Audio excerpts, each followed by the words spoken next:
Здраво и добродојдовте на новата епизода на мојот подкаст. Во оваа епизода ќе зборувам за негативните емоции. Од една страна за цела таа фрустрација и налагодност која што ја чувствуваме, а од друга страна да ги прифатиме и да ја откриеме моќта на негативните емоции. Она кое што го гледам, го работам, го чувствувам, барем во моето работно искуство, е тоа колку ние луѓето имаме тенденција да ги избегнуваме негативните емоции и понекогаш имам чувство дека кога личности доаѓаат на терапија или пак на коучинг или едноставно ќе ми пишат некоја порака, некако имам чувство и доживувам како да ако ги чувствуваат негативните емоции, се чувствуваат како да не се на пат на личен раст и развој.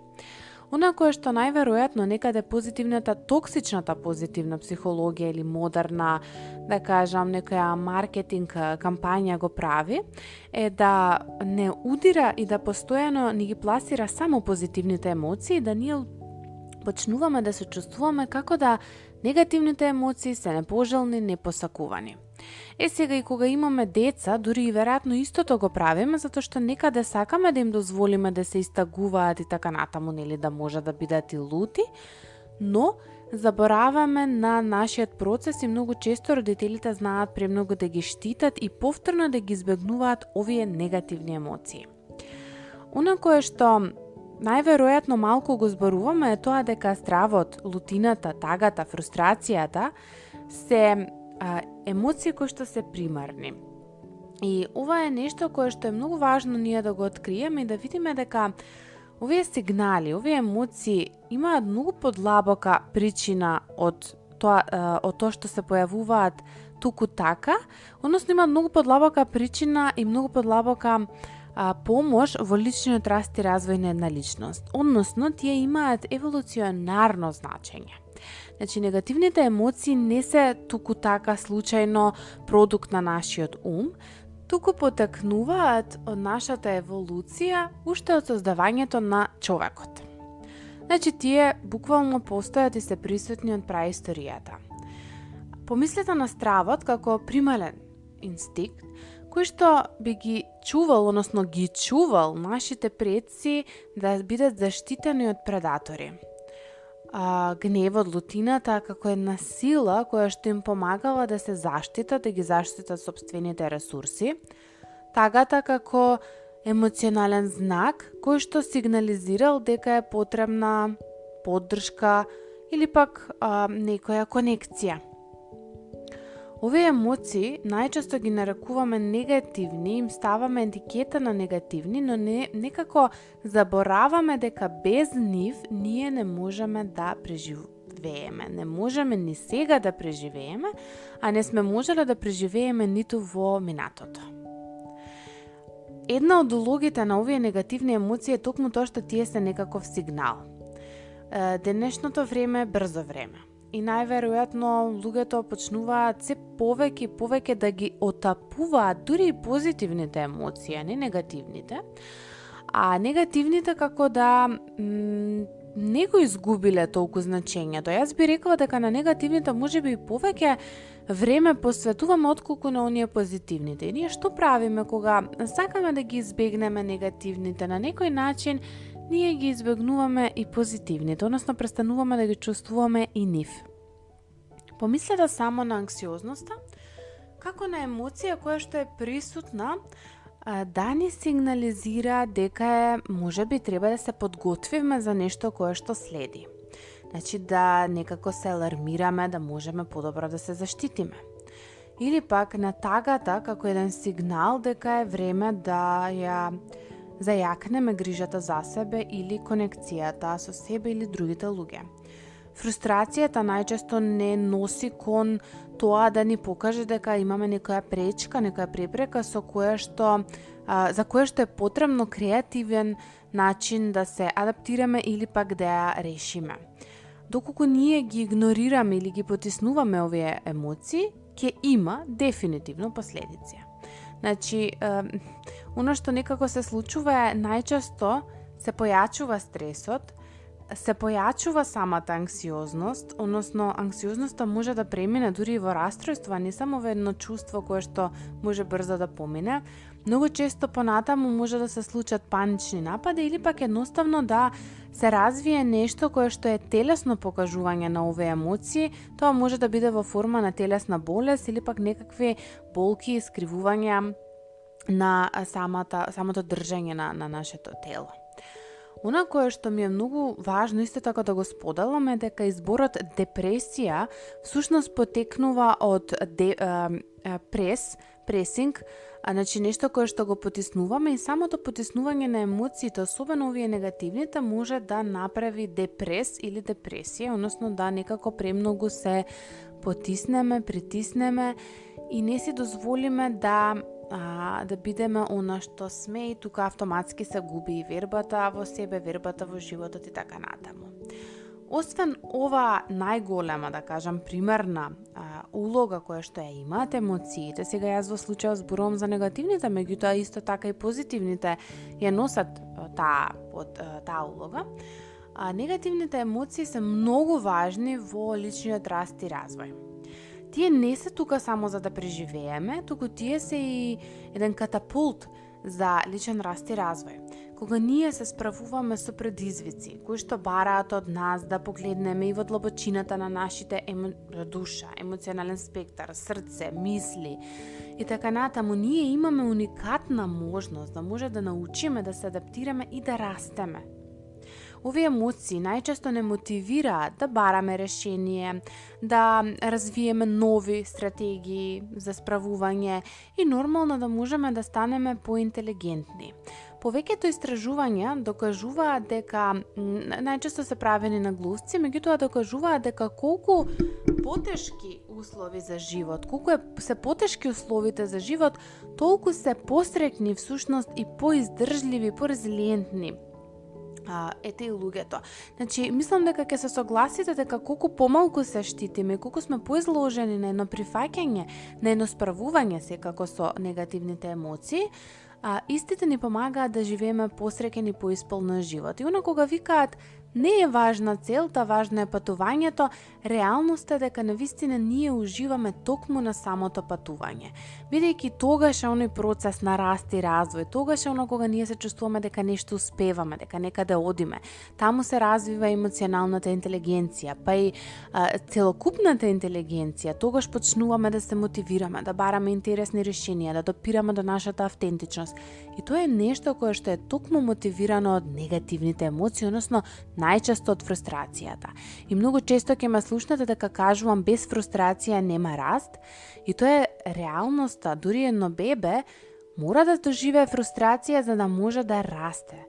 Значи, за едно бебе да почне да оди, тоа почнува да чувствува фрустрација дека не оди, па тргнува, па паѓа, па се фрустрира, пробува повторно, еден чекор, уште еден чекор и така натаму. Сето тоа е мотивирано токму од фрустрацијата.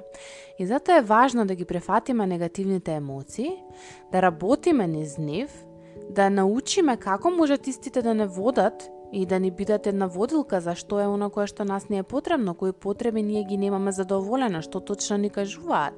Затоа што тука не би навлагала подлабоко, затоа што секоја емоција може да е индикатор за различни нешта. Јас најчесто зборувам за лутината, затоа што многу често зборувам и за границите.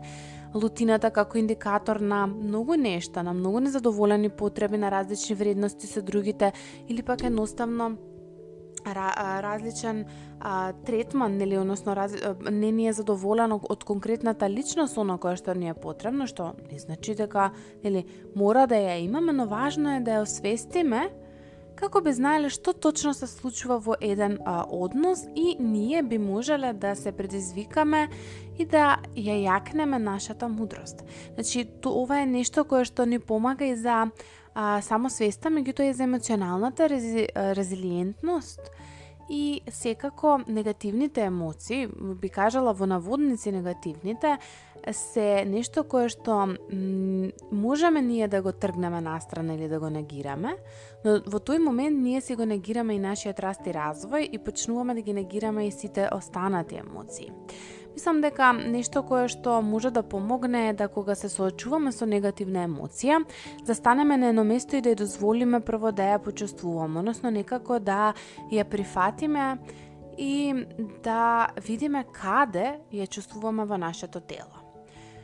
Ке се согласите дека доколку застанете за момент, некаде во вашето тело може да ја почувствувате емоцијата. Тоа може да е желудникот, може да е градите, оној пределот фактички каде што поминува вагосниот нерв, тоа или она што го нарекуваме ние душа.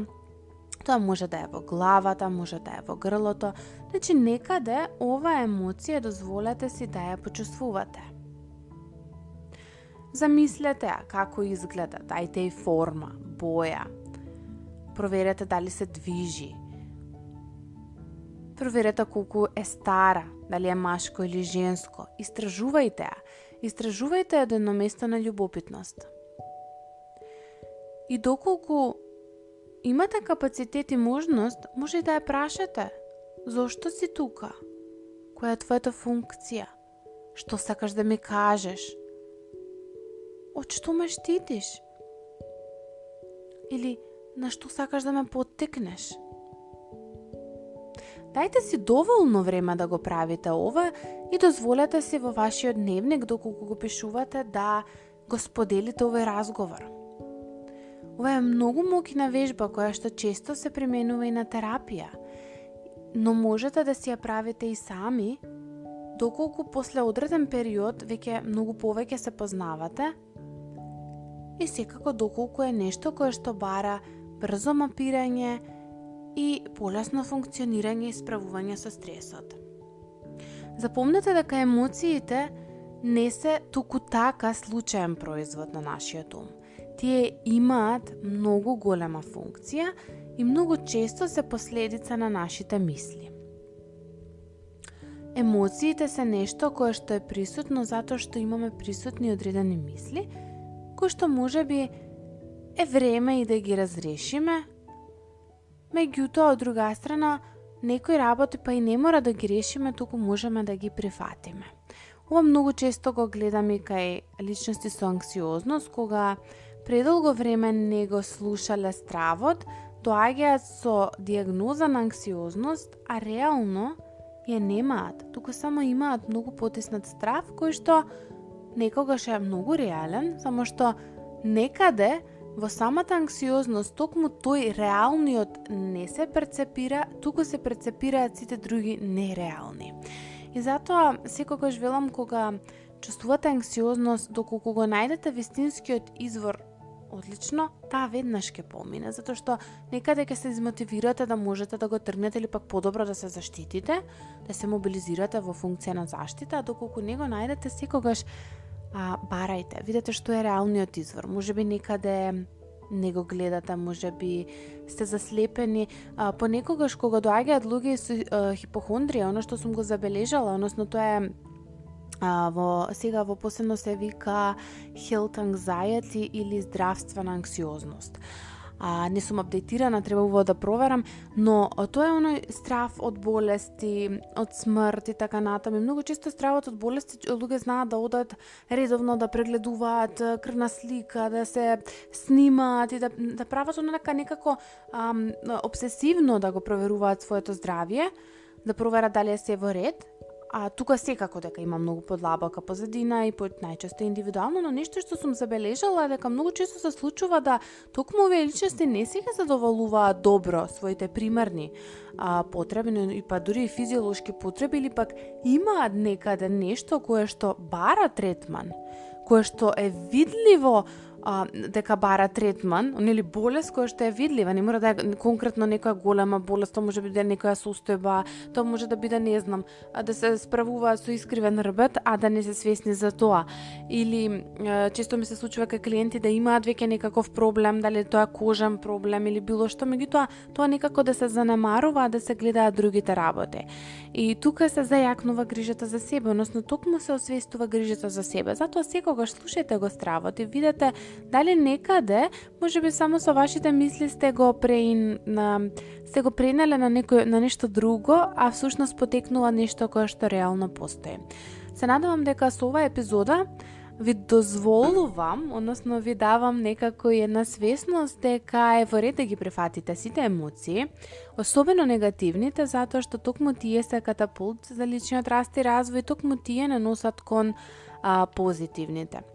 Прифатете дека животот е составен да биде 50-50, односно да не некако постојано се чувствуваме горе, постојано да се чувствуваме пријатно и убаво, туку да ги чувствуваме сите овие бои, сите овие емоции, цел овој спектар на емоции и да уживаме во истите, односно да ги прифатиме како нормален дел од животот.